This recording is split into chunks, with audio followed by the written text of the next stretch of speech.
ওকে, next আমরা দেখি হুগলিতে 18টি আসনে কে কোথায় এগিয়ে।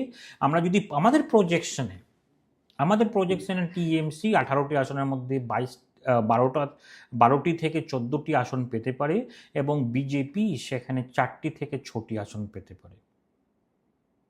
এবং এখানকার 4টি আসন রয়েছে ব্যাটল গ্রাউন্ড, ফ্লিপ হতে পারে।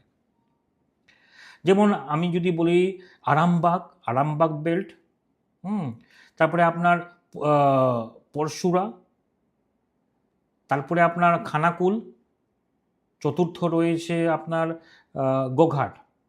এই 4টি বিধানসভা এখানে ব্যাটল গ্রাউন্ড রয়েছে, ফ্লিপ হতে পারে। আমি কেন বলছি এটা, আমি 2021-এ যদি দেখুন, টিএমসি এখানে 14টি আসন পায় এবং বিজেপি সেখানে 4টি আসন পায় 2021-এ।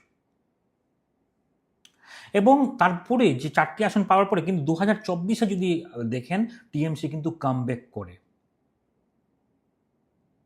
এখানে টিএমসি কিন্তু 2024 লোকসভাতে কিন্তু ভালো রেজাল্ট করে। ওকে, এখানে আমি যদি বলি এখানে এবং আরও কিছু ইন্ডাস্ট্রিয়াল ডিস্ট্রেস, তারপরে আপনার এখানে যে স্ট্রং যে উমেন ভোটস এবং রুরাল স্কিম হোল্ড গ্রাউন্ডের জন্য এখানে বিজেপি অ্যাডভান্টেজ কিছুটা পেতে পারে,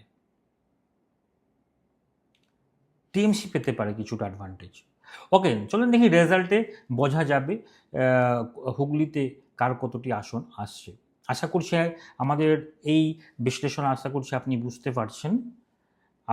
আপনাদের যদি কোনো মত যদি থাকে তো অবশ্যই কমেন্টে আপনাদেরও দৃষ্টিকোণ আপনারা দিতে পারেন। আমাদের যে প্রজেকশন কী জন্য দেওয়া হচ্ছে সেটা কিন্তু আমরা বলছি আপনাকে।